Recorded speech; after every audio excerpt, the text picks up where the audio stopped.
Idol sa mga bus duct design and installation. Sige, gawa natin to ang video, isang mabilis na video lang. So bago tayo makapa-estimate, design, and install ng bus duct, meron tayong mga standard specification.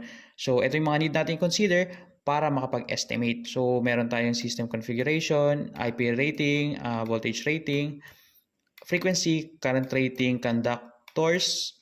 Ayan. So, system configuration. Normally, ito yung 3-phase, 3Y, 3-phase, 3Y plus ground, 3-phase, 4Y, 3-phase, 4Y plus ground. Yan ang karaniwan ginagamit natin.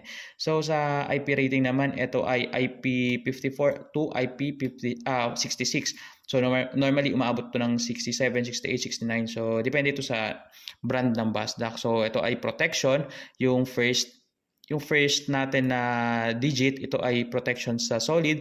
Ang pangalawang digit natin ay protection sa liquid. So, pwede natin i-check yan para may sample tayo. No? Digit ay protection sa solid. So, protection against dust.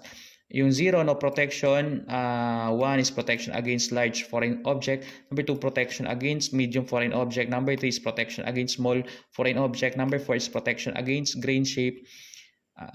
A foreign object. Number 5 is protection against accumulation of dust. Number 6, protection against dust ingress. At yung pangalawang digit naman, ito ay protection natin against water. So 0 is no protection, 1 is protection against water drops. Number 2 is protection against obliquely falling water drops. Number 3 is protection against spray water. Number 4 is protection against splashing water. Number 5 is protection against water jets. Number 6 is protection against powerful jets of water. Number 7 is protection against temporary immersion. Number 8 is protection against continuous defined immersion. Number 9 is protection against high pressure steam jet cleaning. So, ibig sabihin lang na ito is IP67. Ito ay outdoor protection natin ng bus duct. So, kung indoor, ito ay IP54, 55. Ang sunod natin is system voltage. So, normally nakikita naman yan sa nameplate. And then, frequency, nasa Pilipinas tayo, 60 Hz lang naman yan. So, current rating natin, so, up to 630 ampere. So, depende ito sa brand ng bus duct natin, yung supplier ng bus duct natin. So, pwede tayong tumingin ng supplier dito. Sample ko sa inyo. So, from Henicon bus duct, from 400 ampere hanggang 63 ampere bus duct. So, sa aluminum conductor naman ni Henicon, from 400 ampere hanggang 5,000 ampere. Ito yung aluminum conductor niya.